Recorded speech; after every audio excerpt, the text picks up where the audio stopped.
Hello दोस्तों, मैं mister Om Prakash और अब मैं आज स्टार्ट करने चल रहा हूँ वेक्टर अलजेब्रा। इसके पहले आप लोगों को मैंने पढ़ाया था पिछले क्लास में डिफरेंशियल इक्वेशन। तो बच्चों, आज हम शुरू करने चल रहे हैं वेक्टर अलजेब्रा। सबसे पहले हम ये जानेंगे कि वेक्टर होता क्या है और ये किसके लिए यूज किया जाता है, ये नाम आया कहाँ से, इसके ओरिजिन के बारे में थोड़ा सा हम जानेंगे, फिर आगे बढ़ेंगे। तो जैसा कि हम लोग लिखते हैं वेक्टर। अब वेक्टर नाम आया कहाँ से? कभी आपने ये देखा है या सुना भी होगा, वैसे आप लोग ने पढ़ा होगा। आप लोगों ने फिजिक्स जब पढ़ते हैं तो फिजिक्स में पढ़ा ही होगा, एक वर्ड है क्वांटिटी। क्या है? क्वांटिटी। अब क्वांटिटी जो होती है, क्वांटिटी को बताने के लिए कुछ चीज़ों का प्रयोग किया जाता है। उसमें एक आपका ये भी है वेक्टर। जैसे मान लो मैं आपको ये बोलूँ कि आप चले जाओ दुकान पर, आप दुकान पे जाओ, शॉप पे जाओ और 5 kg आलू लेके आओ, 5 kg पोटैटो लेके आओ। तो ये बात पूरी है, आपको लगेगा और आप दुकान पे जाओगे, दुकानदार समझ जाएगा और आपको 5 kg पोटैटो दे देगा। लेकिन यही बात आपसे ऐसे बोली जाए कि आप जो है 5 लेके आ जाओ, 5, ठीक है, पोटैटो लेके आ जाओ। तो क्या 5 किलोग्राम, 5 ग्राम या 5 नंबर में आलू लेके आना है? तो बात अधूरी रहती है। अगर मैं ऐसा बोलता हूँ कि 5 आलू लेके आ जाओ, आलू लेके आ जाओ, कितना आलू लेके आ जाओ, तो उसे बोलना पड़ेगा हमें 5 किलोग्राम, 5 ग्राम या 5 पीस आलू, ऐसा हमें बताना पड़ेगा, तभी दुकानदार दे पाएगा। अदरवाइज़ वो समझेगा कि ये तो बहुत बेकार है, इससे कुछ पता ही नहीं है, ठीक है। तो कुछ क्वांटिटी ऐसी होती हैं जिन्हें हम क्या है बताने के लिए उसमें को क्या यूज कर रहे हैं, उसमें हम यूज करते हैं नंबर और यूनिट। देखो, नंबर और यूनिट का यूज करते हैं। अब कुछ क्वांटिटी उसमें ऐसी भी होती है, नंबर और यूनिट के साथ साथ आपको जो है उसमें डायरेक्शन भी बताना पड़ता है। जैसे देखो, अब आलू को खरीदने के लिए आपको उसमें दिशा नहीं बताना पड़ा। ऐसा तो है नहीं कि आप लोग दुकान पे जाते हैं, बोलते हैं कि उत्तर में 2 किलो आलू दे दो, दक्षिण में 5 किलो आलू दे दो, ऐसा तो है नहीं। या इतने एंगल पे आलू दे दो, आपको ऐसा कुछ बताने की जरूरत नहीं पड़ती है। सीधे आप गए, आपने बोला भैया 2 किलो आलू दे दो, आपको 2 किलो आलू देता है, ठीक है। तो ये राशि अपने आप में डिफाइन हो गई और आपका काम बन जाता है। लेकिन कुछ क्वान्टिटी ऐसी होती हैं जिसे बताने के लिए आपको डायरेक्शन की जरूरत पड़ेगी। विदाउट डायरेक्शन वो डिफाइन नहीं हो पाता है। जैसे मैं आपको ये बोलूँ कि आप जो है 200 मीटर चले जाओ। मैंने बोला आपको 200 मीटर चले जाओ, तो आप ये सोचोगे सर ने बोल दिया 200 मीटर, किधर जाऊँ? उत्तर में जाऊँ, दक्षिण में जाऊँ, पूरब में जाऊँ, पश्चिम में जाऊँ, ऊपर जाऊँ, नीचे जाऊँ, 200 मीटर में किधर जाऊँ? तो कुछ क्वांटिटी ऐसी होंगी जिसे बताने के लिए आपको क्या ज़रूरत पड़ती है? डायरेक्शन की भी ज़रूरत पड़ती है। मतलब कि उनके मैग्नीट्यूड के साथ साथ कितना है। जैसे आपने को यहाँ आलू बताया, आलू का मैग्नीट्यूड कितना 5 kg था, वैसे आपको जैसे मैंने बताया 200 मीटर चले जाओ, तो आपको मैंने मैग्नीट्यूड बता दिया। बट 200 मीटर किधर जाना है, उत्तर में, दक्षिण में, मुझे ये भी बताना पड़ेगा, तब जाके बात क्लियर होगी, तब आप जा पाओगे। या मैं ऐसे बोल दूँ कोई रेफरेंस लेते हुए कि लखनऊ की तरफ 200 मीटर चले जाओ, तभी बात सही है, क्योंकि एक में दिशा जो है, मैंने एक डायरेक्शन जो है डिफाइन कर दिया लखनऊ की तरफ। इससे आपका क्या है, इससे फिक्स हो जाता है कि किस दिशा में आपको जाना है। तो कहने का मतलब ये है, जो वेक्टर यूज किया गया वो क्या यूज किया गया? वेक्टर यूज किया गया है क्वांटिटी को बताने के लिए। तो जैसा कि आपको फिजिक्स में पढ़ाया गया है कि क्वांटिटी जो है, क्वांटिटी को जो आपने बांटा होगा वहाँ पे, एक तो अकॉर्डिंग टू मेजरमेंट, ओके, जहाँ पर हम मापन करते हैं। तो आपने देखा होगा मेजरमेंट में, जिसमें हम जो है डायरेक्शन का ख्याल नहीं रखते हैं, उसके बिहाफ पर आपने, अकॉर्डिंग टू मेजरमेंट के बिहाफ पर आपने देखा होगा ये क्वांटिटी 2 तरह की होती है। आपने पढ़ा होगा फिजिक्स में, फंडामेंटल क्वांटिटी, और एक पढ़ा होगा आपने डेराइव्ड क्वांटिटी। क्या पढ़ा होगा? Derived quantity. ओके, आपने ये चीज़ें पढ़ी होंगी। इस तरह मेजरमेंट के आधार पर, जो मापन के आधार पर पढ़ते हैं, क्लास 11 में आप लोग पढ़ते होंगे, मापन नाम का चैप्टर पढ़ते हैं, यूनिट एंड मेजरमेंट नाम का एक चैप्टर होता है। बट यही क्वांटिटी अगर हम जो है क्या है डायरेक्शन के हिसाब से देखें तो क्या है, डायरेक्शन के हिसाब से देखें तो आपने देखा होगा अकॉर्डिंग टू, अगर मैं देखता हूँ इसको अकॉर्डिंग टू डायरेक्शन, अगर मैं उसमें दिशा को भी कंसीडर करता हूँ तो आपने देखा होगा ये 3 तरह की होती हैं। एक होगा आपका वेक्टर, एक होगा आपका स्केलर, एक होगा आपका टेंसर, TENSOR, टेंसर। क्या होता है? टेंसर। ठीक है बच्चों, तो ये होता है, तो ये आप तो पढ़ लिए होंगे फिजिक्स में। मैं यहाँ आगे बढ़ता हूँ, तो मैं यहाँ की बात करता हूँ। तो जैसा मुझे बताना था कि वेक्टर का स्टार्टअप कहाँ से हुआ है, वेक्टर की जो है ओरिजिन कहाँ से हुई है, वेक्टर हम कैसे पढ़ते हैं, वेक्टर नाम कहाँ से आया, किसके लिए पढ़ते हैं। तो वेक्टर यूज़ किया जाता है क्वांटिटी को बताने के लिए, वेक्टर यूज़ किया जाता है क्वांटिटी को, वेक्टर यूज़ किया जाता है क्वांटिटी को बताने के लिए, है ना। तो वेक्टर यूज़ किया जाता है क्वांटिटी को बताने के लिए। अब क्वांटिटी को बताने के लिए हम वेक्टर का यूज करते हैं, इसलिए हमें वेक्टर जानना बहुत ज़रूरी है। और वेक्टर का मोस्टली जो यूज है वो साइंस के फील्ड में होता है, रिसर्च के फील्ड में होता है, और फिजिक्स में आप लोग धड़ल्ले से पढ़ते हैं, बहुत पढ़ाया जाता है, क्योंकि वहाँ पे जिसे मैकेनिक्स पढ़ते हैं, रोटेशनल ऑफ बॉडी, तो कितने एंगल पर रोटेट कर रहा है। जैसे आपको कोई प्लेन उड़ रहा है तो प्लेन देखो सामने क्या आगे भी जा रही है, ऊपर भी उठ रही है, कभी कभी प्लेन ऐसे भी होता है एंगल पे, ऐसे ऐसे भी होती रहती है। तो वहाँ पे क्या है, डायरेक्शन की जरूरत पड़ती है पायलट को। ठीक है, तो अब देखिए हमने देखा अकॉर्डिंग टू डायरेक्शन जो है एक आपका होता है क्या, अभी आपने देखा है क्या, एक होता है वेक्टर, एक होता है स्केलर, एक होता है टेंसर। चलिए ये सब बातें आपने डिटेल में पढ़ी होगी, कहाँ पर डिटेल में आपने पढ़ी होगी, कहाँ पर फिजिक्स में पढ़ी होगी। तो अब देखिए होता क्या है, जैसे भी हमने आपको बताया था कि भैया 5 किलोग्राम आलू लाओ, दुकान से गए, बोला दुकान में बोल दिया दुकानदार को 5 किलोग्राम आलू, तो बात पूरी हो गई, आपका काम हो जाता है। तो कहने मतलब उसे बताने के लिए वहाँ पे केवल आपने क्या बताया, मैग्नीट्यूड बताया है, उस क्वांटिटी का मैग्नीट्यूड बताया। ठीक है, जो भी आप राशि खरीद रहे हो उसका आपने मैग्नीट्यूड बता दिया, अर्थात क्या हुआ, इसमें मैग्नीट्यूड से ही काम चल जाता है, ये बात पूरी हो जाती है। ओके, मतलब कि यहाँ पे मैग्नीट्यूड होता है बट दिशा नहीं, मतलब कि यहाँ पे दिशा की जरूरत नहीं पड़ती, no need of direction, no need of direction, यहाँ पे डायरेक्शन की ज़रूरत नहीं पड़ती है। ये होता है स्केलर, मतलब कि ऐसी क्वांटिटी जिसमें मैग्नीट्यूड हो बट डायरेक्शन नहीं हो, उसे बोलते हैं स्केलर। देखते हैं टेंसर। टेंसर क्या होता है, वेक्टर क्या होता है, सॉरी वेक्टर। ठीक है, तो वेक्टर क्या होता है, वेक्टर से अभी आपको मैंने बताया कि आप जो है 200 मीटर चले जाओ, 200 मीटर चले जाओ, तो आपके मन में बात आई किधर चले जाओ 200 मीटर, तो मैं बोलूँगा भाई 200 मीटर जो है पूरब में चले जाओ, पश्चिम में चले जाओ, या ऊपर चले जाओ, या नीचे चले जाओ, ऐसे बताऊँगा।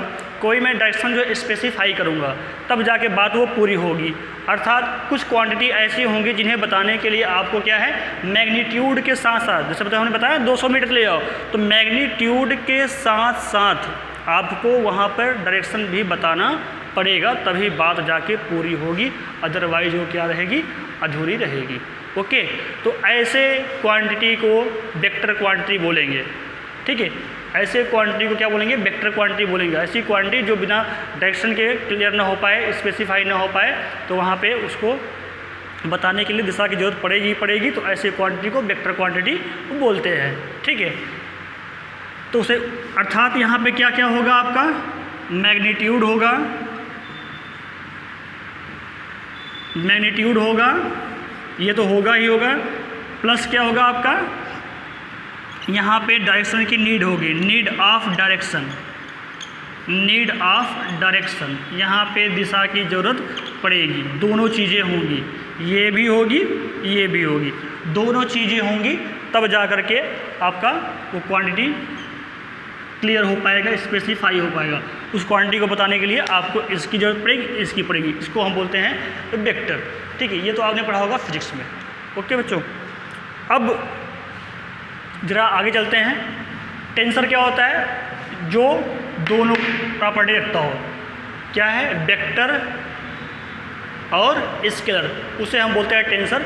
टेंसर के बारे में ज़्यादा हम नहीं बताएंगे क्योंकि फिजिक्स में आपको बताया गया होगा। ठीक है, अभी हम चैप्टर को डील कर रहे हैं। क्या चैप्टर डील कर रहे हैं? वेक्टर। चलते हैं वेक्टर की तरफ। ओके बच्चों, तो ठीक है, इसे नोट कर लीजिए, फिर आगे बढ़ते हैं। अभी तक देखते हैं, अभी तक हमने ये जाना कि वेक्टर कहाँ से आया, इसकी नीड क्या है। तो हमने ये देखा क्वांटिटी को बताने के लिए कुछ क्वांटिटी ऐसी होती है, उन्हें बताने के लिए हमें दिशा बताना पड़ता है। तो ऐसी क्वांटिटी को वेक्टर क्वांटिटी बोलते हैं। अर्थात वेक्टर की नीड है क्वांटिटी को बताने के लिए, क्वांटिटी को स्पेसिफाई करने के लिए। अब हमने ये जान लिया वेक्टर हम क्यों पढ़ते हैं, किस लिए पढ़ते हैं, इसकी आवश्यकता क्यों पड़ी। तो आपने जान लिया राशि को बताने के लिए, किसी भी क्वांटिटी को बताने के लिए। तो आइए अब देखते हैं इस वेक्टर को कैसे रिप्रेजेंट किया जाता है और कैसे हम लिखते हैं। तो कैसे रिप्रेजेंट करते हैं इस बात को देखते हैं। अब वेक्टर को रिप्रेजेंट करने का तरीका क्या होता है। अब वेक्टर बताना है तो मैंने बताया आपको दिशा बताना पड़ेगा। तो जैसे आपने कोऑर्डिनेट ज्योमेट्री पढ़ी, कोऑर्डिनेट ज्योमेट्री जब आपने पढ़ी तो कोऑर्डिनेट ज्योमेट्री में आपने देखा होगा एक रेफरेंस सिस्टम का यूज किया गया था। रेफरेंस सिस्टम को जिसे क्या बोलते हैं? आप बोलते हैं कार्टेशियन प्लेन। क्या बोलते हैं? कार्टेशियन प्लेन बोलते थे आप लोग। ये था कार्टेशियन प्लेन, ऐसे आप लोग ड्रा करते थे। इसको हम 2D प्लेन भी बोलते हैं। ये x होता था आपका, ये x डैश, ये y और ये आपका y डैश, ये आपका ओरिजिन। ठीक है, अब देखिए ये आपका रेफरेंस सिस्टम होता है। देखिए अब मैं बता दूं, एक रेफरेंस वाली बात आती है। रेफरेंस, विदाउट रेफरेंस के कोई भी चीज़ स्पेसिफाई नहीं की जा सकती, बताई नहीं जा सकती।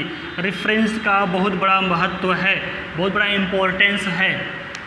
ओके, देखिए रेफरेंस प्लेन आपने पढ़ा होगा, ठीक है, फिजिक्स में। अब देखिए रेफरेंस, जैसे अब ये ऐसे में आम भाषा में मैं बात करूँ तो रेफरेंस के लिए, जैसे कि अभी आप देखो, अभी मुझे आपके, जैसे मान लीजिए मैं ही हूँ, मेरे घर का मुझे एड्रेस बताना है किसी को, तो कैसे बताऊँगा भाई? उस घर में मैं हूँ, मेरा नाम होगा, फिर मेरा घर किसी गांव में होगा, फिर वो गांव किसी क्या है तहसील के अंदर आता होगा। ये सारी बात बतानी पड़ेगी, रेफरेंस देना पड़ेगा। जैसे मान लो अब मैं ही बता रहा हूँ, मैं अपना एड्रेस बताऊँगा तो क्या ना, तो एड्रेस मैं बताऊँगा तो क्या बताऊँगा एड्रेस में? भाई नाम लिखूँगा, ओम प्रकाश लिख दिया मैंने भाई, ठीक है। अब भाई किसका का सनाफ लिख दिया जाएगा, जो भी है सनाफ आपने लिख दिया आपने। उस वक्त क्या बताओगे? गांव का नाम बताओगे, है ना, गांव का नाम बताओगे। गांव का नाम भाई, अब ये गांव है कहाँ भाई? पोस्ट बताओगे। अब ये पोस्ट कहाँ है भाई? इस पोस्ट को बताने के लिए आप तहसील बताओगे। तहसील बताने के लिए क्या बताओगे? फिर उसको डिस्ट्रिक्ट को बताओगे, है ना, इस तरह से बताओगे, तब जाके वो बंदा यहाँ ओम प्रकाश तक पहुँच पाएगा। अर्थात किसी चीज़ को बताने के लिए हमें रेफरेंस की ज़रूरत पड़ती है, किसी भी चीज़ को बताने के लिए, ठीक है। अगर ओम प्रकाश को बताने के लिए भैया पहले बता भाई गांव कौन सा है, गांव बताया आपने, फिर वो गांव कहाँ पे, उसका पोस्ट बताया, फिर आपने क्या बताया, तहसील बताया, फिर उसका डिस्ट्रिक्ट बताया। अभी मान लो कोई बाहर का डिस्ट्रिक्ट भी नहीं जानता है, आप बताओगे डिस्ट्रिक्ट यूपी में है, अब ये मतलब और बाहर का है, आउट ऑफ इंडिया बताओगे यूपी कहाँ है, तो बताओगे यूपी इंडिया में है। तो इस तरह से वो बाई रेफरेंस जो है उस पोजीशन पे पहुँचेगा, उस स्थान पर पहुँचता है। जैसे मान लीजिए बाई द वे मुझे आपको जो है आपके घर पे शादी का कार्ड भेजना है, ठीक है, तो शादी कार्ड भेजा है तो क्या होगा, उस कार्ड पे लिखा है ना आपका नाम होगा, तो क्या आपका नाम से ही काम चल जाएगा? बंदा वो पहुंच जाएगा जो कार्ड पहुंचाया जा रहा है, आप क्या नहीं पहुंच पाएगा। तो बताना पड़ेगा उसमें भाई आपका नाम होगा, फिर आपके गांव का नाम होगा, आपके तहसील का नाम होगा, आपके ज़िले का नाम होगा, तो बंदा जो जा रहा है दूर से वो आपके घर तक, और आपके घर में पहुँचने के बाद आपको कार्ड मिलना चाहिए, तो उसमें अच्छा आपका नाम होगा, तब जाके आपके पोजीशन तक पहुँचा जा सकता है, जो आपकी पोजीशन होगी, ठीक है। अर्थात विदाउट रेफरेंस जो है कोई काम नहीं हो पाएगा, किसी को बताया नहीं जा सकता है। उसी प्रकार से देखो मैथ में क्या होता है, मैथ में कुछ बताना होता था तो हम यहाँ पे 2D में 2D प्लेन पॉइंट को दिखाने के लिए हम इसका देखो एक रेफरेंस सिस्टम यूज करते हैं। जो रेफरेंस सिस्टम आपने देखा हुआ है बहुत पहले ही 9 से देखते चले आ रहे हैं आप लोग कोऑर्डिनेट ज्योमेट्री में। अब देखिए भैया, अगर इस अब ये 2D प्लेन इसलिए बोलते हैं भाई, इसमें उसमें 2 दिशाएं ली जाती है, एक तो ये ली जाती है, एक ये ली जाती है, ठीक है। अब देखिए इसको ओरिजिन आप बोलते ही थे। अब मान लो कोई चीज़ यहाँ पे है, मान लो ये कि ये कोई लोकेशन है, कोई पोजीशन है, मान लो ये P है।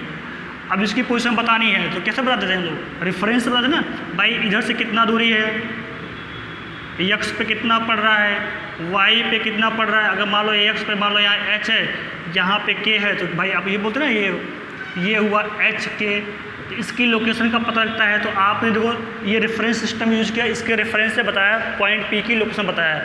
अगर पॉइंट P बताना हो मुझे तो मैं आपको बता दूंगा h के जाओ, तो आप h के पर तुम पहुँच जाओगे बाय रेफरेंस। लेकिन अभी तो मैंने बस आपको जो है ये मैग्नीट्यूड लेकर यहाँ से बता दिया, ठीक है, कि इससे कितना दूर होगा, इससे कितना दूर होगा, ठीक है, इस मैग्नीट्यूड के द्वारा बता दिया गया। लेकिन हमें अब ये बताना हो कि किस दिशा में है, किधर है, तो क्या है भाई, हम ओरिजिन से लेते हैं, इससे इधर लेके बताया, इससे इधर लेके। तो अब ओरिजिन के रेफरेंस में सब कुछ बताया जाता है। तो भाई ये O से किधर कितना दूर है P, तो किस दिशा में है भाई, इधर है या इधर है या इधर है, किधर है, कितने एंगल पे या किस दिशा में है। तो अगर मैं इसके दिशा को कंसीडर करते हुए और ये कितना दूर है, मतलब मैग्नीट्यूड को, ये लंबाई, ये जो लेंथ है, मान लो ये OP, जो OP लेंथ है, जो लेंथ है ये क्या होगी, ये तो मैग्नीट्यूड बताएगा। और क्या है, इसकी एक दिशा भी तो होगी, कितना एंगल पे किधर है। तो अगर मैं दिशा भी लगा दूंगा तो क्या हो जाएगा, ये ऐसे दिखाया जाता है वेक्टर, उसके ऊपर दिशा लगाने के लिए हम लगाते हैं एरो, वेक्टर को रिप्रेजेंट करने के लिए फिर लगा दिया जाता है एरो। अब एरो लगा दी तो वेक्टर हो जाएगी, तो ठीक है। अब ये क्या हो जाएगा, उस लंबाई का और उस दिशा को, लंबाई और दिशा दोनों रिप्रेजेंट कर रहा है। अब ये क्या हो जाएगा, अब ये OP जो हो जाएगा ये पोजीशन वेक्टर हो जाएगा, मतलब कि इसका पोजीशन बता रहा है। अब ये वेक्टर क्वांटिटी हो ना, अब इस P की पोजीशन को भी बता रहा है, ठीक है। तो ऐसे हम किसी को बताते हैं, विदाउट रेफरेंस कोई बता नहीं सकता है, इसलिए हम यहाँ पर रेफरेंस सिस्टम का यूज़ कर लेते हैं। आपने देखा है रेफरेंस होता है। तो वेक्टर को रिप्रेजेंट कैसे किया जाता है, मेन बात ये थी। तो वेक्टर को रिप्रेजेंट करने के लिए, दिखाने के लिए मैंने अब अभी को यहाँ लिख भी दिया है। किसी भी वेक्टर को बताने के लिए हम करते क्या हैं, हम एक जो है एरो का यूज करते हैं। ये हमारा एरो है, और जो एरो हेड होता है ये क्या बताता है, एरो हेड बताता है डायरेक्शन, बताता है डायरेक्शन। और ये जो बॉडी है, जो इसकी ये बॉडी है, ये बॉडी बताती क्या है, मैग्नीट्यूड। क्या रिप्रेजेंट करती है, ये बताती है मैग्नीट्यूड, ये बताता है मैग्नीट्यूड। तो इस तरह से किसी वेक्टर को बताने के लिए उसके ऊपर हम लोग क्या करते हैं, एरो हेड देखो ये इसके ऊपर लगा दिया जाता है, तो उस वेक्टर को बताता है। अब हम P की पोजीशन बता रहे हैं, इसलिए हमने लिख दिया पोजीशन वेक्टर लिख दिया गया, ठीक है। इस तरह से किसी के पोजीशन को बताएंगे और साथ में दिशा भी कंसीडर करेंगे तो क्या कहलाएगा, पोजीशन बता रहे हैं, you are telling position, so it is a position vector, right बच्चों। ये तो हमें समझ में आ गया, हमने 2D में लेकर के देखा है। यहाँ पे हमने 2 डायमेंशन लिए हैं, एक x लिया है, एक y है, ना 2D है, 2 डायमेंशन है इसलिए 2D है, ओके। ऐसे ही हम और आगे देखते हैं 3D प्लेन लेकर के, मतलब कि 3 डायरेक्शन लेते हैं x, y, z, और कैसे वेक्टर को रिप्रेजेंट किया जाता है उसको जानते हैं 3D में, ठीक है। तो चलते हैं बच्चों, थोड़ा और आगे देखते हैं। इसको हटाते हैं, से आप नोट कर लीजिए। जस्ट हमने बात की पोजीशन वेक्टर, भी मैंने आपको बताया, तो वेक्टर लिख रहा था तो किसी भी पॉइंट की पोजीशन बता रहे हैं या किसी भी वस्तु की लोकेशन या किस दिशा में वो है, उसके पोजीशन को बताने के लिए अगर हम मैग्नीट्यूड और डायरेक्शन यूज़ करते हैं तो वो होता है पोजीशन वेक्टर, ठीक है, ओके। तो हमने ये चीज़ देखा अभी। अब कैसे रिप्रेजेंट करते जाए उस बात को देखते हैं। अब हमने लिया यहाँ पे 3 डायमेंशन ले लेते हैं हम, जैसे भी आप देख लीजिए, हमने ये प्लेन बना लिया आपका, ये x, ये आपका रहा 3D वाला, ये रहा आपका x, ये रहा आपका y, ये रहा आपका z, जैसा कि आप ये देख रहे हैं, ठीक है। अब एक पॉइंट P है, हमें इसकी पोजीशन बतानी है कि हवा में है, वो इस तरह से है। अभी आप देख सकते हैं, कोई दीवार का कोना है, आप इसको ऐसे ले सकते हैं, या राइट एंगल पर तीनों होते हैं। तो कोई दीवार जैसे कोई कोना है ना, ऐसे तो होता ही है। देखिए इसी में आप कहीं जो है एक पॉइंट P जो है कंसीडर करिए, एक पॉइंट P है वो कहीं यहाँ पे बीच में है, एक कॉर्नर पर है, कहीं कहीं मान लीजिए एक कॉर्नर पर पॉइंट आपका है। मैं इसको दिखाने के लिए यूज करता हूँ। मान लीजिए हमारे पास ये ऑब्जेक्ट है, ये कहीं यहाँ पे है, यही P है, यही आपका P है, ठीक है। ऐसे में दिखाना है, हवा में है, यही आपका ये P है यहाँ पे।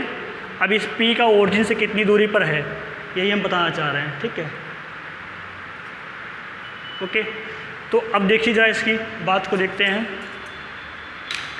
अब क्या हुआ, ये P आपका हो गया, तो भाई P अब ऐसे कहीं हवा में है तो भाई किस दिशा में है, मतलब कि भाई आपका y से कितना एंगल बनाया है ना, किसी एंगल जा रहा है, इससे कितना एंगल बनाया है, z से कितना एंगल बनाया है, इस दिशा होगी, मतलब इस दिशा से कितना एंगल, इससे किस दिशा में है, इससे किस दिशा में है, और इससे किस दिशा में है, मतलब कि डायरेक्शन बताया जाएगा, ठीक है। तो क्या हो जाएगा, वेक्टर हो जाएगा। ओके, अब जरा देखते हैं वेक्टर को रिप्रेजेंट कैसे करते हैं, ठीक है।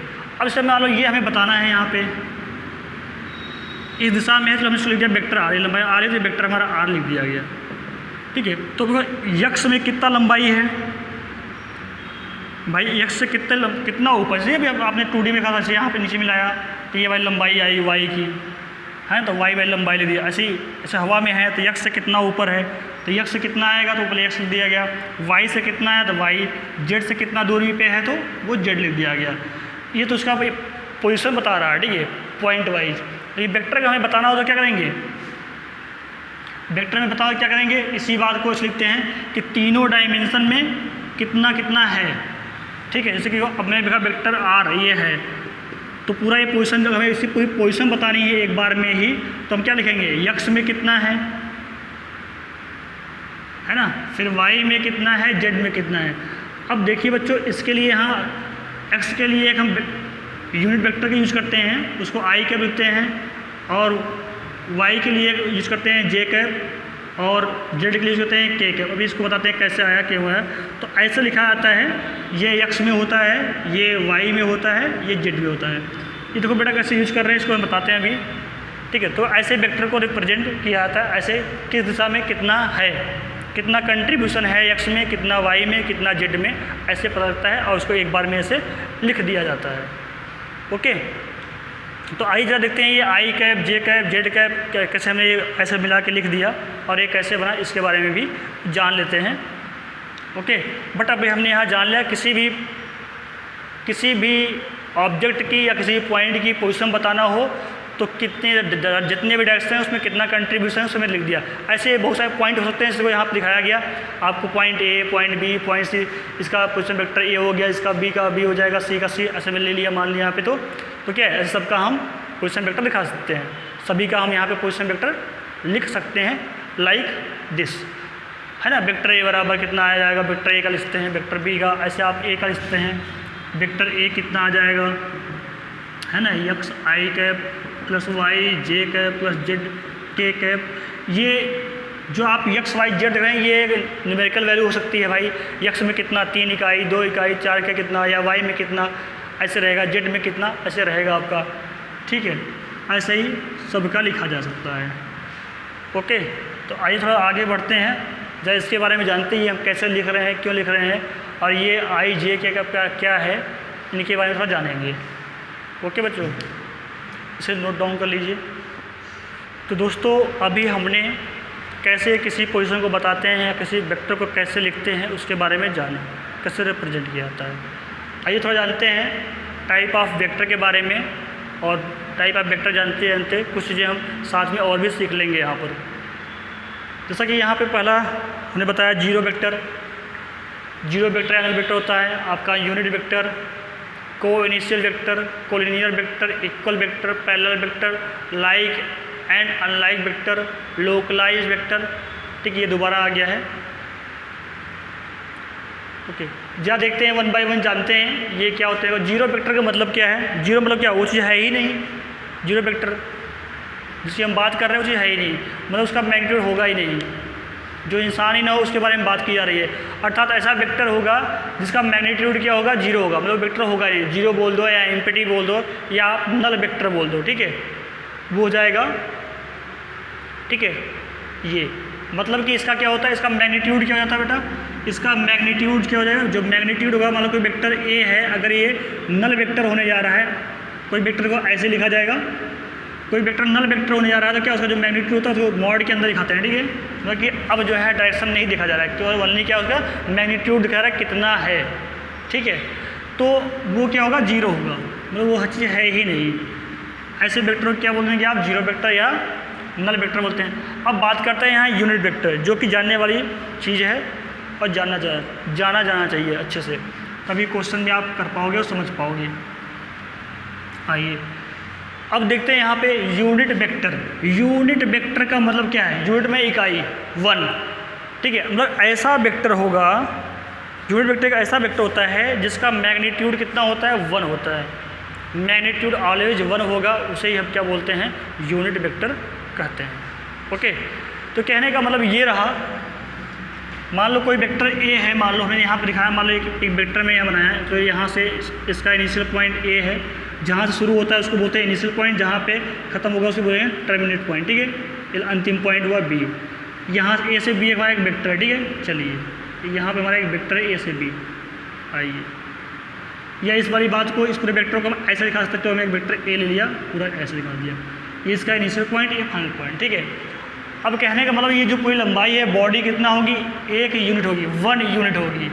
कितनी होगी, कहने का मतलब जो मॉड ऑफ ए होगा, मतलब ये पूरी जो लंबाई होगी यहाँ से यहाँ कितनी होगी, ये 1 यूनिट। यूनिट का मतलब क्या, कुछ भी होता है यूनिट में, मीटर, सेंटीमीटर, किलोमीटर, कुछ भी हो सकता है, राइट।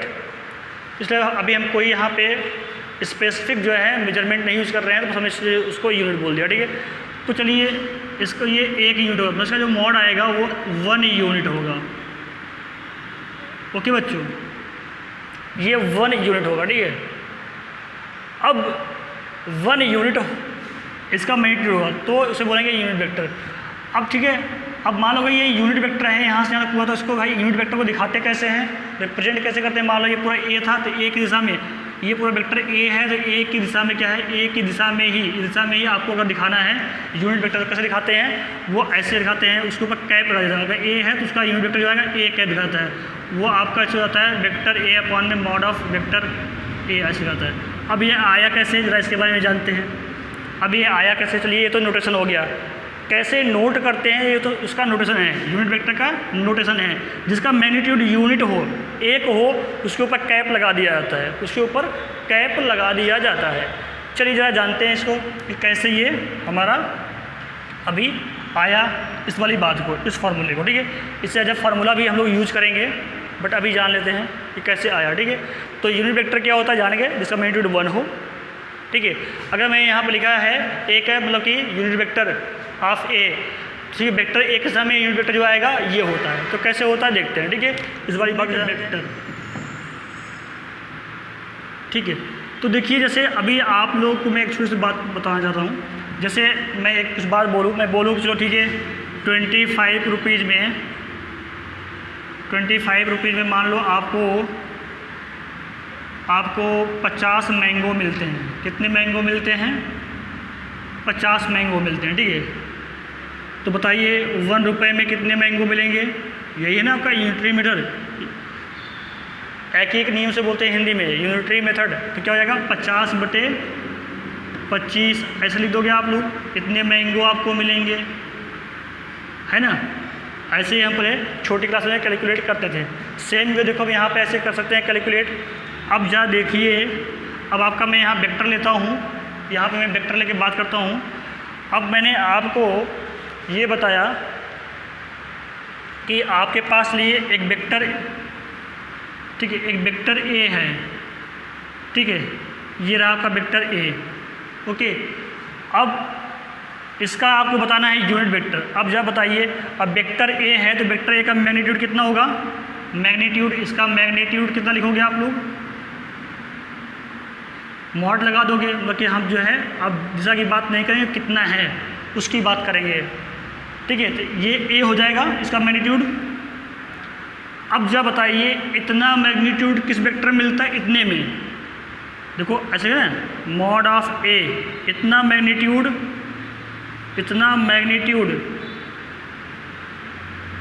कितने में मिलता है, वेक्टर ए में मिलता है नहीं है ना।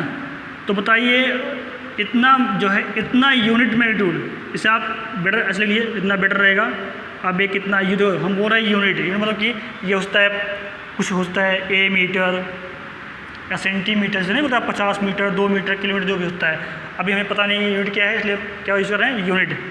ठीक है, तो इतना यूनिट जो है मैग्नीट्यूड होता है इतने वेक्टर में। तो बताओ एक यूनिट 1 यूनिट मैग्नीट्यूड कितने वेक्टर में होगा, इतना बटे इतने में होगा, इतना बटे नहीं हो जाएगा, इतने बटे इतने में हो जाएगा एक। और इकाई वाले वेक्टर को जो जिसका मैग्नीट्यूड यूनिट होता है उसको हम कैप से ए कैप ना, अगर यहाँ ए है उसको कैप लगाते हैं, अर्थात जो इसका मैग्नीट्यूड 1 है इसको कैसे लिख दोगे आप, लिखो ए कैप, है ना, क्योंकि ऐसा वेक्टर जिसका मैग्नीट्यूड क्या हो, यूनिट 1 हो, 1 यूनिट हो, उसको ए कैसे लिखते हैं भैया। तो जो ठीक है, अब ये एक दिशा हमने लिया है, एक यूनिट तो क्या लिख देंगे, इसको इसी को लिख सकते हैं हम आप लोग। ठीक है, ए कैप तो हुआ नहीं है, इतने वेक्टर में आपका इतना आ नहीं आएगा। तो प्रूव हो गया ये वाली बात हमारी, ये बात हमारी प्रूव हो गई है ना, ये बात हमारी वो प्रूव हो गई है। उसी नियम से हुआ है, जैसे आपने बताया कि 25 रुपये में 50 मैंगो, तो 1 रुपये में कितना, 50/25, वैसे इसमें हुआ। तो इतना मैग्नीट्यूड वेक्टर ए में, तो एक कितने में आएगा, इतना बटे इतना हो जाएगा। और एक को कितना, अब क्या लिखते हैं, ए कैप, अगर एक की दिशा में लिया है तो ए कैप हो जाएगा आपका, है ना। तो बच्चों ये बात समझ में आ गई और ये हमारी बात वो प्रूव भी हो गई। ठीक है, तो अब थोड़ा सा और आगे समझते हैं। यहाँ पर इसे आप नोट कर लीजिए, करते हैं यूनिट वेक्टर के ऊपर कैप लगा दिया था, ए का यूनिट वेक्टर हो गया आपका, अभी आपने प्रूव भी कर लिया है। ओके, कैसे आया आपने इस बात को देख लिया, ये रहा रिप्रेजेंट करने का तरीका। ओके, तो जरा आइए हम देखते हैं अपने रेफरेंस सिस्टम में, क्योंकि जब भी हमें किसी को बताना, किसी वेक्टर को बताना होगा तो रेफरेंस से बताया जाएगा हर एक चीज़ को। तो रेफरेंस सिस्टम में देखते हैं कैसे किसी वेक्टर को रिप्रेजेंट किया जाएगा, है ना। जरा देखिए आप,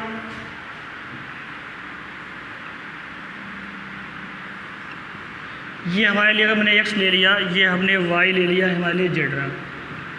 ठीक है,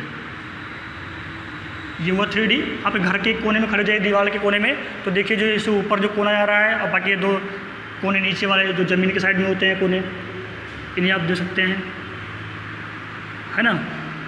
चलिए अब बात करते हैं इसको। अब देखिए ज़रा, अभी आपने ये देखा यूनिट वेक्टर को कैप लगा के नोट किया था, ठीक है। अब ये रहा हमारा रेफरेंस सिस्टम, ये हमारा हो जाएगा ओरिजिन। अगर मैं इससे इस डायरेक्शन में अगर मैं लंबाई 1 ले लूँ, कितना 1 यूनिट ले लेता हूँ, यहाँ से लंबाई कितनी ले ली हमने लंबाई ले ली 1 यूनिट। यहाँ से लंबाई कितनी हो जाएगी हमारी, ये हमने यहाँ तक दिखाते हैं, ये जो लंबाई हमने रेड रंग से दिखा दिया, ये 1 यूनिट। ठीक है, ये 1 यूनिट हो गई। तो यहाँ पॉइंट क्या बनेगा, एक्स एक्सिस पे क्या हो जाएगा, ये लंबी यहाँ 1 है, तो बाकी यहाँ पे तो आपका y है नहीं, यहाँ z है नहीं, तो 0 हो जाएगा, ये पॉइंट 0 हो जाएगा, 1 0 हो जाएगा। ऐसे आप y पे आ जाओ, अगर मैं यहाँ से लंबाई, यहाँ पे वाली लंबाई अगर यहाँ 1 यूनिट तक ले लूँ, कितनी लंबाई ले ली हमने, यहाँ मैग्नीट्यूड ले लिया हमने 1 यूनिट, ये पॉइंट कितना हो जाएगा यहाँ तक का, यहाँ x तो है नहीं, y है और z है नहीं, ये पॉइंट आपका ये बन जाएगा, है ना, क्योंकि आप एक्सिस के ऊपर ही ले रहे हैं। ऐसे आपने यहाँ ले लिया आपने, है ना, ये पूरा पॉइंट यहाँ क्या बन जाएगा, ये लंबाई हमने जो मैग्नीट्यूड लिया हुआ है, जो लेंथ ली हुई है, कितना लेंथ है आपका, ये 1 है, यूनिटी है।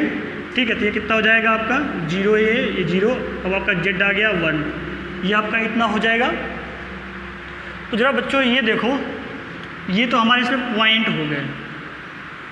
ठीक है, ये वाली लंबाई जो है 1 यूनिट है, तो यहाँ तक की जो लंबाई होगी क्या होगी, ये जो मैग्नीट्यूड है क्या है, यही तो है। अगर x में लिया जाए तो x की ये 1 यूनिट है, ठीक है, जिसका मैग्नीट्यूड 1 हो। ठीक है, तो उसको किससे दिखाया जाता है बेटा, तो अगर x में लिया जाए अगर आपका यूनिट वेक्टर, तो उसको लेते हैं i कैप। ठीक है, जिसका मैग्नीट्यूड कितना होगा 1। y में जो लिया जाए वो होगा j कैप, जिसका मैग्नीट्यूड कितना होगा 1, और ये y में रहा।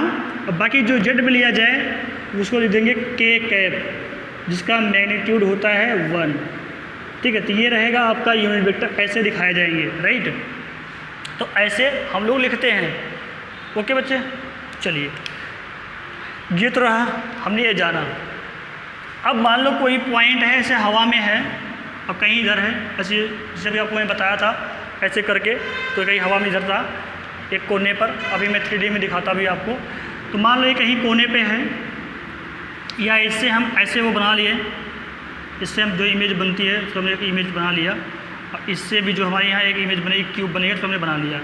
तो इसको मैं हटाता हूँ, आपने देख ही लिया है इसको कि ये आई कैप बड़ा जे कैप, ये आपका के कैप, ये आपका मैग्नीट्यूड 1 तो होता ही है, आपने देख लिया कैसे होता है।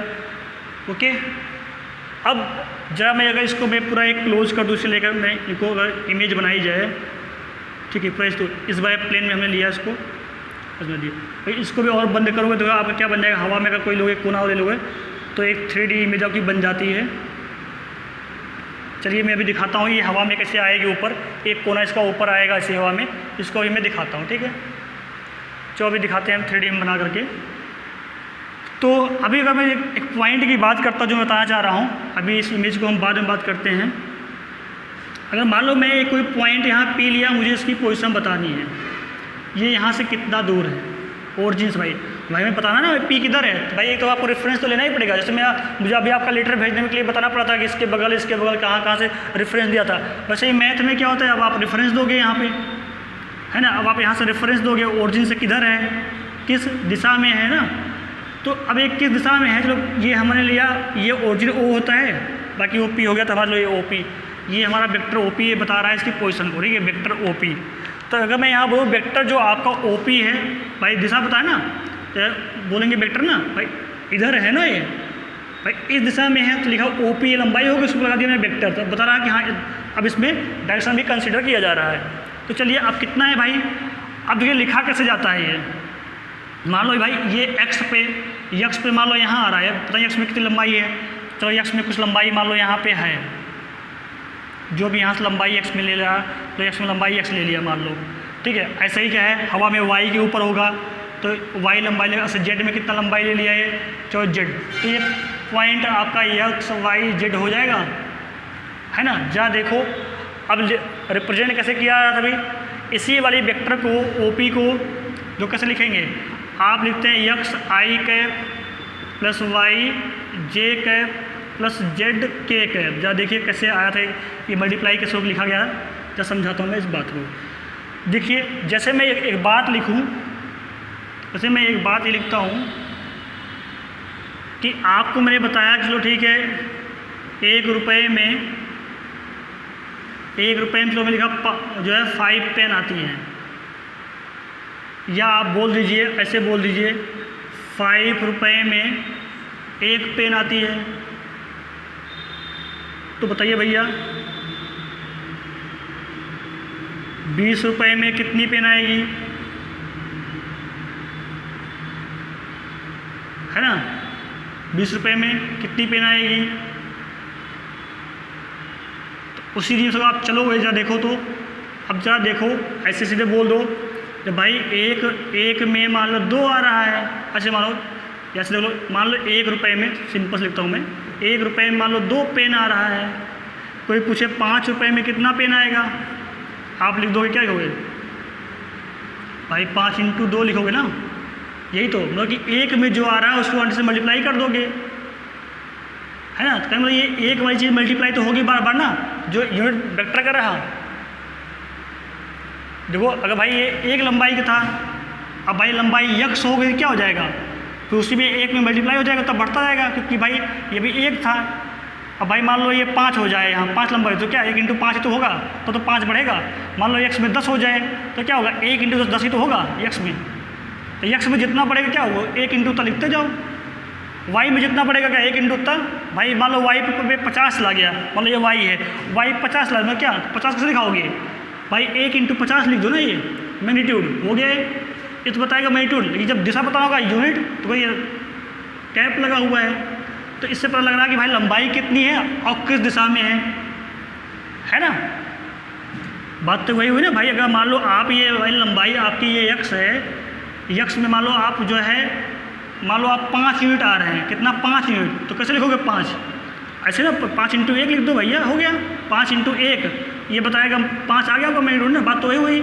लेकिन आप जब 5 सीधे लिखोगे तो इसमें दिशा कहाँ सो रहा, नहीं सो रहा है, इसलिए हमें यहाँ पे एक आइडिया बनाया गया कि ऐसे दिशा दिखाने लिया आई कैप, तो मैग्नीट्यूड भी 1 हो गया और ये दिशा भी बता रहा है, तो ये क्या हो गया 5 आई कैप हो गया, है ना। इससे आपको मालूम पड़ा कि एक्स में कितना मैग्नीट्यूड है और किस दिशा में है। इससे मालूम पड़ा कि हाँ 5 मैग्नीट्यूड है और एक्स की दिशा में है। ऐसे अगर वाई में जाओगे 5 तो क्या लिख दोगे 5J, भाई 5 लंबाई चाहिए ना वाई में, हमारा अपने वाई 6 में चले गए, मान लीजिए आप वाई में 6 लंबाई चले गए, ठीक है, वाई में आप 6 लंबाई चले गए तो क्या होगा 6 इंटू 1 तो होगा ना, मैग्नीट्यूड 1 लिया गया आपने, तो 6 ही तो आएगा, बट आप 6 लिख दोगे पता ही लगेगा ना 6 किस में है, एक्स में है, वाई में है, जेड में है, इसलिए क्या लिखोगे 6 इंटू J कैप लिख दो। जे आपका 1 तो बता ही रहा ऑलरेडी, और जे कैप से क्या मालूम पड़ जा रहा है कि ये वाई की दिशा में है। ऐसे मान लो आप जो है जेड में चले जा रहे हो, 7 लंबाई जा रहा हो जेड में, तो क्या लिखोगे 7 लोग के साथ दिखा रहा है, 7 इंटू 1 लिखोगे ना, ये लंबाई 1 ही तो है जेड वाला, जैसे आप के कैप बोलते हो, अब भाई 7 इंटू 1 तो 7 ही तो आएगा, बट 7 किस में है, एक्स में है, वाई में है, जेड में, पता ही लगने वाला है। तो हमने वहाँ पे क्या लिख दिया के कैप लिख दिया, के कैप आपका 1 भी बता रहा है और ये दिशा भी बता रहा है, कौन सा दिशा है, जेड वाला दिशा है, इसलिए हम 7 के कैप लिख देंगे, है ना। इस तरह से कोई वेक्टर हमें लिखा जाता है, ठीक है, कि किस डायरेक्शन में कितना इसका पार्टिसिपेंट है, कितना कंपोनेंट किस दिशा में है, कितना कंपोनेंट किस दिशा में है, ऐसे लिख दिया जाता है। इसे कंपोनेंट भी बोलते हैं कि भैया हाँ एक्स का कंपोनेंट है, वाई का कंपोनेंट है, जेड का कंपोनेंट है ना। तो आइए एक बार थोड़ा मैं और आगे एक वेक्टर लिख के दिखाता हूँ इस पर, तब तक इसको आप नोट कर लीजिए। तो देख लेते हैं आपको, मान लो एक पॉइंट P, एक पोजीशन P है, हमें इसका पोजीशन वेक्टर बताना है हमें कि किस दिशा में है भाई को, किस तो ये किस दिशा में, तो किस दिखाओगे आप, सीधे जो है आप यहाँ से देखो, ओरिजिन से रेफरेंस लिखना पड़ता है आपको, तो यहाँ से देखोगे तो ठीक है, आपने यहाँ से देख लिया, ठीक है, ये इस दिशा में है, जिसकी पोजीशन बतानी है तो आपको देखना पड़ेगा यक्स में कितना है भाई, यक्स में कितना गया, अगर मान लो ये 7 यूनिट गया है यहाँ तक, मान लो ये 7 यूनिट गया है यक्स में, तो ठीक है, ये लंबाई 7 है, तो क्या इस वाली बात को 7 इंटू 1 लिख सकते हो ना, 7 आ जाएगा। लेकिन किस दिशा में है ये, 7 जो है एक्स की दिशा में है, तो 1 को एक्स में है तो इसलिए क्या आई कैप लिख सकते हैं, इसलिए इसको 7 आई कैप लिख दिया, है ना। इससे क्या पता लग रहा है ये यक्स की डायरेक्शन में है, यक्स की डायरेक्शन में है कि नहीं है, ये एक्स के डायरेक्शन में हो जाएगा। ऐसे मान लो आपके वाई के डायरेक्शन में कितना है, कि जो हवा में है भाई 3D में है ना, ये मान लो ये इधर मान लो 2 ही आ रहा है लंबाई, 2 लंबाई का आपका यहाँ पे आ रहा है, तो वाई की दिशा में जो होगा, वाई के डायरेक्शन में होगा, वो कितना होगा भाई 2 लंबाई का आ रहा है, 2 इंटू 1 ऐसे लिखा सकता है, लेकिन 2 इंटू 1 2 लिख दोगे पता नहीं लगेगा किस में आ रहा है। तो इस वाली बात को आप ऐसे लिखते हो ना, 2 तो यहाँ दिया हमने जे कैप, है ना, 1 तो बता ही रहा साथ साथ में दिशा बता रहा है किस में जा रहा है, तो हमारा ये 2J कैप हो जाएगा, हमने दिशा बता दिया। ऐसे हमें लिखना हो जेड की डायरेक्शन में लिखना हो तो मान लो जेड की डायरेक्शन मान लो ये 5 जा रहा है, तो कितना लिखो 5 गया, तो 5 को 5 इंटू 1 लिख सकते हो, है ना, 5, बट जब 5 लिखोगे 5 लिखोगे तो ये पता नहीं लगेगा कि किस दिशा में है, तो इस 1 को तो आप लिख सकते हो ना के कैप ऐसे करके। अब के मैग्नीट्यूड 1 बता रहा है, साथ में दिशा भी बता रहा है, अभी सही से स्पेसिफाई हुआ, सही से हमने बताया, तो अब 5 के कैप हो गया। अब ऐसे तो हमने बता दिया, ये अलग अलग कंपोनेंटों में बता दिया, इसकी लोकेशन को, इसकी पोजीशन को मैंने अलग अलग कंपोनेंटों में बता दिया, बट जब एक बार में लिखा जाएगा तो ये O से P इधर है, O से P इधर है, तो कैसे लिखोगे, वेक्टर OP जो लिखा जाएगा, कैसे लिखा जाएगा 7i प्लस जोड़ लो 2J, सबका जो कंपोनेंट है जुड़ जाएगा, ऐसे ही लिखा जाएगा। ये आपका पोजीशन वेक्टर ऐसे ही लिखा जाता है, फिर पोजीशन वेक्टर फिर ये ऐसे ही लिखा जाता है। अब जहाँ तक मुझे लगता है आप लोगों को समझ में आ गया होगा ये बात हमारी, हाँ, कि जीरो वेक्टर क्या होता है या नल वेक्टर क्या होता है। जीरो वेक्टर जाना, नल वेक्टर जाना, और यूनिट वेक्टर के बारे में भी डिटेल में हमने जाना है, और किस एक्सिस पे कैसे रिप्रेजेंट किया जाता है, किसी वेक्टर की पोजीशन बतानी है तो कोई पोजीशन वेक्टर कैसे लिखा जाएगा वो भी हमने देखा। अब जा देखते हैं को इनिशियल वेक्टर। को इनिशियल वेक्टर क्या होते हैं, इसके पहले कुछ छोटी मोटी बातें थी, जैसे कि एक होता है डायरेक्टेड लाइन, आपके NCERT में दिया होगा डायरेक्टेड लाइन, एक वर्ड ये दिया होगा, डायरेक्टर लाइन सेगमेंट करके दिया होगा, वो मैंने नहीं बताया है, तो चलिए उसको भी बता ही देता हूँ, नहीं तो लगेगा कि यहाँ कुछ छूट गया है एनसीईआरटी का।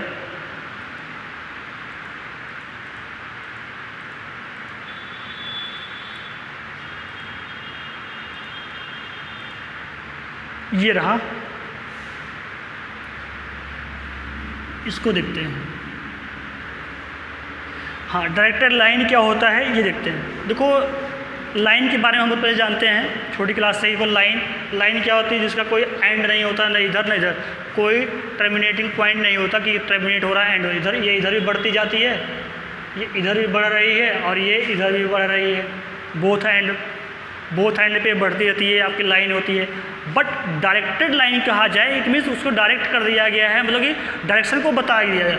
ये या तो दिशा इधर बता दो, ये इधर को डायरेक्टेड है, इसे बोलेंगे। इसी लाइन को, किसी भी लाइन पे बस आप जो है डायरेक्शन को स्पेसिफाई कर दो, बता दो बस, उस लाइन को फिर बोल लेंगे डायरेक्टेड लाइन। ये डायरेक्शन ऐसे हो सकती है, या कोई लाइन ऐसे है तो दिशा आप इधर लगा दो, हो गई। इस लाइन को बोलते हैं डायरेक्टेड लाइन। अभी होता है डायरेक्टेड लाइन सेगमेंट। ये क्या होता है डायरेक्टेड लाइन सेगमेंट? भैया आपने पढ़ा था छोटी क्लासों में, ये लाइन होती है जिसे कोई और छोर नहीं है, कहाँ एंड हो रही है। लेकिन लाइन सेगमेंट क्या होता है? लाइन सेगमेंट जो होता है उस लाइन का एक हिस्सा होता है ना, उसी लाइन को कट करके निकाल दो या स्पेसिफाई कर दो कि यहाँ से यहाँ, उसकी लेंथ को डिफाइन कर दो। उसमें दो क्या है, दो टर्मिनेटिंग पॉइंट हो जाएंगे। समझ लो हमने यहाँ से इस लाइन पर में दो पॉइंट ले लिए ए बी, तो ए बी क्या होगा? ए बी लाइन सेगमेंट कहलाएगा, उस रेखा का खंड कहलाएगा, उस लाइन का एक हिस्सा है, खंड है, इसे बोलेंगे लाइन सेगमेंट। ये वाली बात है। अब ये लाइन सेगमेंट हो गया, इसी लाइन सेगमेंट को आप जो है दिशा प्रोवाइड कर दो। क्या कर दो? दिशा, डायरेक्शन दे दो, बस हो गया। अब ये डायरेक्टेड लाइन सेगमेंट हो गई। अब जो ए बी है, A B is the directed line segment. जब ये डायरेक्शन नहीं था, that was only the line segment, but now it is a directed line segment. हो गया, ठीक है। अब पोजीशन वेक्टर क्या होता है? अभी आपने जस्ट देखा ही था, किसी भी कोई ऑब्जेक्ट है, क्वांटिटी है, इसकी जो पोजीशन बताते हैं रेफरेंस सिस्टम में, वही पोजीशन वेक्टर है। जैसे आपने भी दिखा था ओपी में लिख के दिखाया था, बताया था। हाँ, बात करते हैं डायरेक्शन कोसाइन की। बात करते हैं हम लोग डायरेक्शन कोसाइन की। डायरेक्शन कोसाइन पे आने से पहले हम थोड़ा सा टाइप ऑफ वेक्टर के बारे में जानते हैं, फिर आपको बताते हैं डायरेक्शन कोसाइन, ठीक है।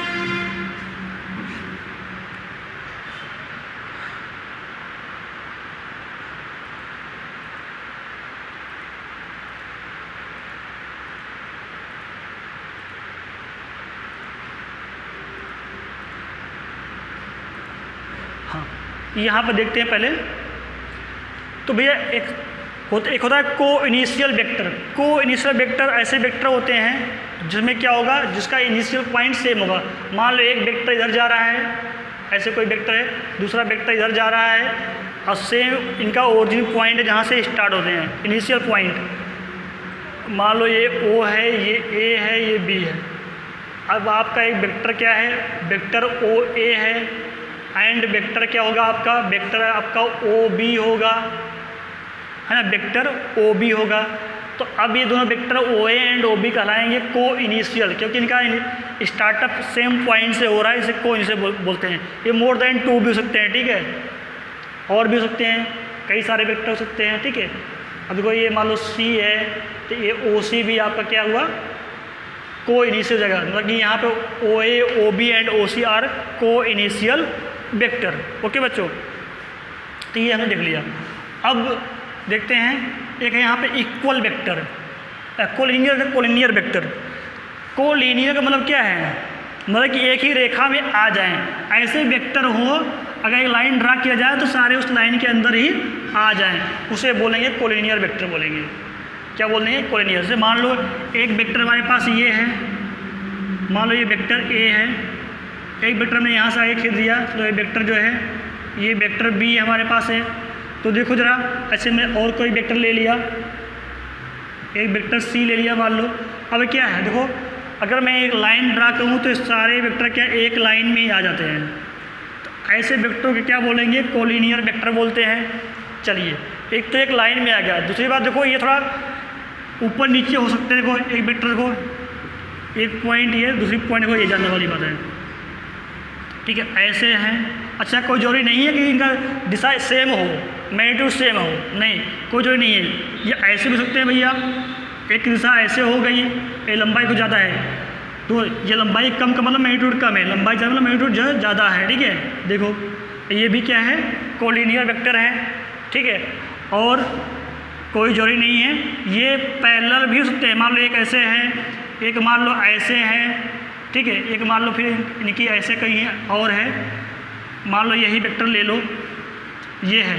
अब तीनों का पैरेलल है, पैरेलल का मतलब क्या है, अब वो पैरेलल हैं, अगर तीनों पैरेलल हैं तो भी ये कोलिनियर हो जाएंगे, क्या हो जाएंगे, तब भी ये कोलिनियर वेक्टर कहलाएंगे, ठीक है। क्योंकि ये जो है एक लाइन के, जो मैं जो लाइन खींचता हूँ तो देखो सभी उसी के अलांग आ रहे हैं, उसी के पैरेलल आएंगी, है ना, उसी के, जो मैं अगर कोई एक लाइन खींचूँ तो उसी के पैरेलल हो जाए तीनों लाइन, तो ये सब क्या कहलाएंगे, कोलिनियर वेक्टर कहलाएंगे, ठीक है। हाँ, यहाँ ये जरूरी नहीं है कि कोलिनियर होने के लिए इनका मैग्नीट्यूड सेम हो, डायरेक्शन सेम हो, डायरेक्शन और मैग्नीट्यूड कुछ भी हो सकता है, but they should be parallel and collinear, okay, तभी वो कराएगा आपका कोलिनियर वेक्टर। अब जरा आगे देखते हैं,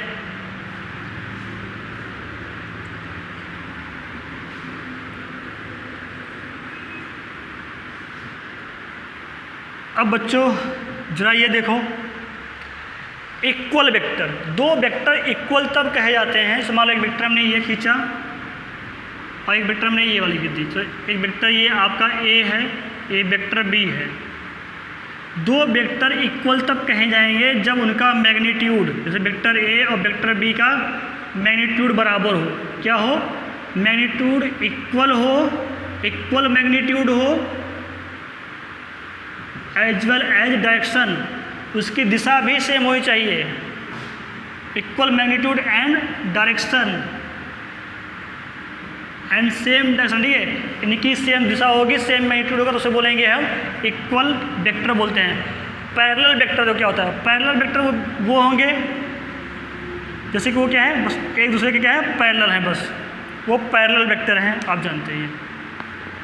जरूरी नहीं है पैरेलल वेक्टर में उनका मैग्नीट्यूड बराबर हो, ठीक है। इक्वल वेक्टर में क्या होना जरूरी है, दिशा भी सेम हो और मैग्नीट्यूड भी सेम हो, ठीक है। और पैरेलल वेक्टर में वो ओनली पैरेलल को, जो नहीं कि दिशा भी सेम हो तो ये पैरेलल कहोगे, एंटी डायरेक्शन भी हो सकता है, ठीक है। लाइक एंड अनलाइक, ठीक है, लाइक वेक्टर और अनलाइक वेक्टर, वही लाइक वही होंगे जिसका दिशा मैग्नीट्यूड सेम होगा, अनलाइक वो होंगे, ठीक है, सेम नहीं होगा। चलिए दो छोड़ दिए, कोई जरूरत नहीं है, एनसीईआरटी में नहीं है। तो आइए अब बात करते हैं डायरेक्शन कोसाइन की। डायरेक्शन कोसाइन का मतलब क्या है, से हिंदी में बोलते हैं दिक्कोज्या। देखो डायरेक्शन कोसाइन मतलब कि कॉस लिया जाएगा, कोसाइन मतलब कॉस, ट्रिग्नोमेट्री का कॉस थीटा, ठीक है, कि अलग अलग दिशा में अगर जो है अलग अलग डायरेक्शन में अगर कॉस लिया जाए तो क्या हो जाएगा, डायरेक्शन कोसाइन हो जाएगा। तो अभी हम जो यहाँ वेक्टर पढ़ रहे हैं तो वहाँ कितने डायरेक्शन लिया है, 3D लिया हुआ है, एक्स वाई जेड 3 डायमेंशन हैं, तो तीनों से कितना एंगल लिया जाए, तीनों से एंगल का कॉस लिया जाए तो डायरेक्शन कोसाइन हो जाएगा, 3 आएंगे, इसका मतलब ये है ना। अब देखिए जरा इस बात को जरा समझते हैं, जैसा कि अभी हमने आपको बताया था, किसी क्वेश्चन बताने के लिए दिखाते हैं आपको। देखो अब आपको यहाँ पे विजुलाइज हो रहा होगा, देखो अगर मैं इसको, अगर मैं एक्स बोलूँ, इसको मैं वाई बोलूँ, या जेड बोलूँ, तो एक्सेस दिखाई दे रही है इसमें, ज़रा ध्यान से देखिएगा।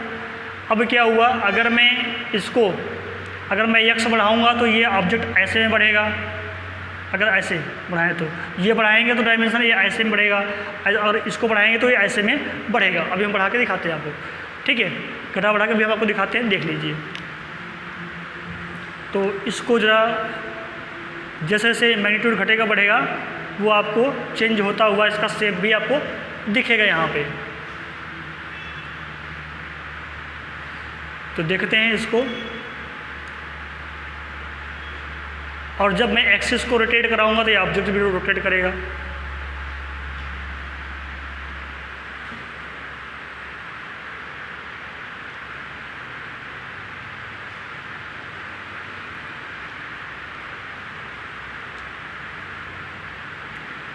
क्या देखिए, आप देखिए इसके अलॉन्ग जो मैंने वैल्यू को बढ़ाया तो देखिए ऑब्जेक्टिव बढ़ रहा है आपका, कम किया देखिए तो आपका ये कम हो रहा है, मतलब इस डायमेंशन में इसका जो कंपोनेंट है ये हमने घटाया बढ़ाया है ना। अगर इसे मैं बढ़ाऊँगा तो ये एक्सपेंड होगा, घटाऊँ बढ़ेगा। अब मैंने इसको रोटेट कराया तो इसके अलॉन्ग जो रोटेट हो रहा है। अगर मैं इसको घटाऊँ बढ़ाऊँ, देखो मैं इसको जेड को बढ़ा रहा हूँ तो ये जेड के अलॉन्ग बढ़ रहा है आपका, जेड में वैल्यू बढ़ रही है, तो जेड में जब वैल्यू घटेगी तो घट रही है आपकी। अब ये हमने लिया, इसके अलॉन्ग लेते हैं, इस एक्सिस के अलॉन्ग देखते हैं हम लोग। जहाँ देखिए तो मैं एक्सिस को रोटेट कराया, जहाँ इसको देखते हैं,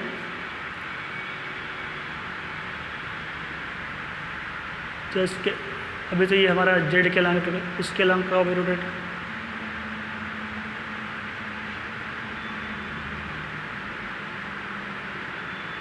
रोटेट हो जाए इसके अलॉन्ग। अभी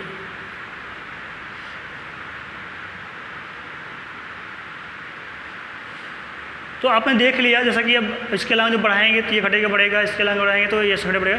तीनों के डायमेंशन पर ये डिपेंड करता है, जैसा कि आपने देखा इसको।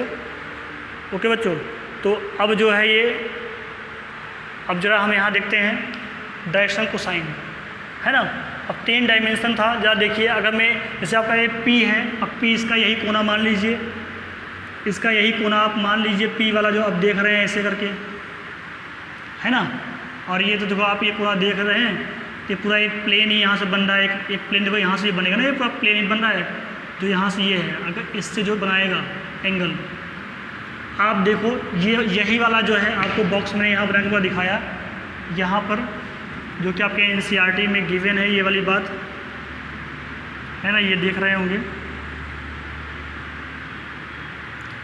है ना। तो अब जरा देखिए इस वाली बात को समझने के लिए, तो ये हमने इसको x लिया, इसको हमने y ले लिया इस तरह से, ठीक है। तो अब जरा देखिए अगर ये हवा में है, ठीक है, ये हवा में था वेक्टर हमारा, देखिए इससे जो यहाँ पे पड़ेगा लंबाई, ये x की लंबाई बताएगा, है ना। अब देखो कितना एंगल बना रहा है इससे, x एक्सिस से, तो आपका ये होगा जो x एक्सिस से एंगल जो बना रहा है, तो उसको अल्फा ले लिया इस पोजीशन वेक्टर r के लिए, OP, ठीक है। ऐसे ही आपका इससे y से जो बना रहा होगा यहाँ से, तो ये बना रहा है ये वाली लंबाई, है ना, ये वाली लंबाई जो है आपका ये बना रहा है। ऐसे हमने जेड से ले लिया, जो जेड से बनाएगा ये वाला एक्सिस, ये जेड से इसको हमें गामा ले लिया, अल्फ़ा बीटा गामा। तो जरा हम जरा एक एक्सिस की बात कर लेते हैं। अगर मैं इसको उठा के देखता हूँ, ये वाली जरा देखो यहाँ से, जरा देखो कितना बना रहा है ये एक्सिस से, जो ये जो पॉइंट होता है यहाँ पर लंब पड़ता है, ये 90 डिग्री यहाँ बनाता है एक्सिस से। तो ऐसे सारे एक्सिस से 90 डिग्री का एंगल बनाएगा एक्सिस पर, और ओरिजिन से कुछ ना कुछ एंगल ले रहा है। ऐसे आपका वाई से भी एंगल लेगा। अर्थात देखो जरा आप यहाँ पे, अगर ये मैं इससे जो है एक्स एक्सिस से अल्फ़ा लेता हूँ तो क्या हो जाता है ये, अगर मैं इसका कॉस लिखूँ, जो लिखा है ना डायरेक्शन कोसाइन, तो अलग अलग डायरेक्शन में कॉस लीजिए, यही तो है डायरेक्शन कोसाइन, अलग अलग डायरेक्शन में कॉस लीजिए। अगर मैं एक्स के डायरेक्शन में कॉस लिखूँ तो अगर मैं लिखूँ क्या हो जाएगा, कॉस अल्फ़ा कितना हो जाएगा, क्या हो जाएगा, बेस अपन हाइपोटेनियस हो जाएगा, आधार बटे कर्ण। तो यहाँ आधार क्या है, बेस क्या है, एक्स है, या तो लंबाई में एक्स मैंने को एक्स ले ली, एक्स, और कर्ण कितना आ जाएगा हाइपोटेनियस, ये लंबाई R, position vector OP R आ जाएगा, एक्स अपान आर आएगा नहीं आएगा, ये लंबाई हमने ले लिया, इसका मैंने मैग्नीट्यूड लिया हुआ है, वेक्टर नहीं लिखा हुआ मैंने, इसलिए मैंने आर लिखा हुआ है, ठीक है। ऐसे देखो ये रहा एक्स के डायरेक्शन में, ऐसे जब मैं वाई बना लूँगा, ये जो वाई से कितना बना रहा, बीटा बनाना हमने लिया, वाई से हमने बीटा एंगल मान लिया, तो कॉस बीटा कितना आ जाएगा, तो वाई लंबाई हो जाएगी, जैसे यहाँ एक्स लंबाई था, यहाँ एक्स बेस बना था, तो वहाँ वाई बेस बनेगा, तो वहाँ कितना आ जाएगा, वाई अपान में वही आपका यही लंबाई रहेगी वहीं पे, ठीक है। ऐसे ही आपका जेड एक्सिस से कितना आ जाएगा, जेड एक्सिस से कितना बन जाएगा, जेड एक्सिस से जब आप लोगे वो कॉस गामा, ये रहा ना आपका जेड एक्सिस, तो जेड से लोगे तो कितना बनेगा, तो ये है ना एंगल, ये आपका बेस बन जाएगा, है ना। तो आपका कॉस गामा इसको टू कितना आ जाएगा, बेस जेड अपान, ये ना आपका बेस यहाँ से ये जेड, ये लंबाई जेड अपान ये कट हो जाएगा, ये हाइपोटेन्यूस हो जाएगी, जेड अपान आर आ जाएगा, हो जाएगा। ये तीनों डायरेक्शन में हमने कॉस ले लिया, कोसाइन कहलाएगा, तीनों दिशाओं में ये हो गया हमारा कोसाइन। इसी को बोलते हैं डायरेक्शन कोसाइन। डायरेक्शन कोसाइन क्यों? क्योंकि अलग अलग डायरेक्शन में कॉस लिया गया तो डायरेक्शन कोसाइन आ गया। तो 3 डायरेक्शन कोसाइन आती हैं। अच्छा, इनको एक किताब में देखोगे, अच्छा नाम भी दिया गया है, इसका नाम L दिया गया, एक्स वाले को L दिया गया है, वाई वाले को M दिया गया है और जेड वाले को N दिया गया। इनको हमें LMN से नोट करते हैं, ठीक है, LMN से नोट करते हैं। ये आपका पॉइंट P है, तो P आपका है XYZ, आप देख ही रहे हैं XYZ। अब जहाँ देखिए जो वेक्टर OP है, OP कितना आएगा? जैसे आपने पाइथागोरस थ्योरम में अगर 2D होता था तो पाइथागोरस थ्योरम में क्या करते थे, अगर ये 2D होता था तो ऐसे होती लंबाई, तो ये भाई x ये y, तो बताओ अगर ये O है ये P है तो OP कितना आता है? इसका स्क्वायर प्लस इसका स्क्वायर लिखते आप, है ना। वैसे 3D में क्या हो जाएगा, 3 डायमेंशन आ गया, तो x square plus y square, तो अगला तीसरा आया तो जेड स्क्वायर लिख देना, ठीक है, तीसरा आया तो जेड स्क्वायर लिख देना। ये क्या है? OP, ये मैग्नीट्यूड बता रहा है इसका, मतलब कि ये R आ रहा है, OP, ये वेक्टर OP का मॉड लगा दो, मतलब कि ये R लंबाई आपको मिल रही है, under root x square plus y square plus z square हो जाएगा, इतना हो जाएगा। ओके, तो इतना हो जाएगा। तो ज़रा आप देखिए, ये आपने 3 डायरेक्शन कोसाइन निकाली, एक आपने ये निकाली है, एक आपने cos alpha cos beta cos gamma, cos alpha cos beta cos gamma, है ना। ज़रा आप तीनों को, इतनी बात सुन आ गई है, ज़रा आप तीनों को स्क्वायर करके जोड़ो तो कितना आता है? जरा आप तीनों को जो स्क्वायर करके जोड़ोगे, अर्थात क्या है आपका, ये था cos alpha is equal to x upon r और cos beta is equal to y upon r और cos gamma is equal to z upon r. यही आपका L है, ये आपका M है, ये आपका N है। ये तीनों डायरेक्शन कोसाइन हो गई। तो अगर स्क्वायर करके जो जोड़ते हैं, अर्थात क्या आ जाएगा आपका, जहाँ जोड़ो तो cos square alpha plus cos square beta plus cos square gamma करके जोड़ो तो क्या आ जाएगा, जहाँ जोड़ो तो आपका आ जाएगा एक्स स्क्वायर बटे r square plus y square बटे r square plus z square बटे आर स्क्वायर आ जाएगा, इतना आ जाएगा, ये इतना आ जाएगा, ठीक है। ये कॉस स्क्वायर अल्फा हो सकता है, इसको आप इसको आप लिख सकते हो एल स्क्वायर, इसको लिख सकते हो आप एम स्क्वायर, इसको लिख सकते हो आप एन स्क्वायर। जरा आप देखो इस बात को यहाँ पर, तो अब आपका जो यहाँ पे 1/r स्क्वायर अगर मैं कॉमन कर लूँ तो कितना हो जाएगा, ये हो जाएगा x square plus y square plus z square. बताओ ये कितना हो गया, ये आपका जो x square plus y square plus z square क्या आ जाएगा, देखो आप यही तो है, देखो आप यहाँ से, तो ये आपका आर स्क्वायर हो जाएगा नहीं हो जाएगा, x square plus y square plus z square जो है ये स्क्वायर कर दो तो रूट हट जाएगा, है ना। तो ये भी आपका आर स्क्वायर, तो इससे आपका क्या आ जाएगा, l square plus m square plus n square, इस रूट क्या हो 1/r स्क्वायर था, ये कट जाएगा ना, 1/r square into are square, कितना हो जाएगा आपका, ये 1 आ जाएगा, ये आपका 1 आ जाएगा। इससे आपको क्या शो हो गया, तीनों डायरेक्शन को साइन का जो स्क्वायर का जोड़ोगे तो क्या तो वैल्यू आती है 1 आती है ना।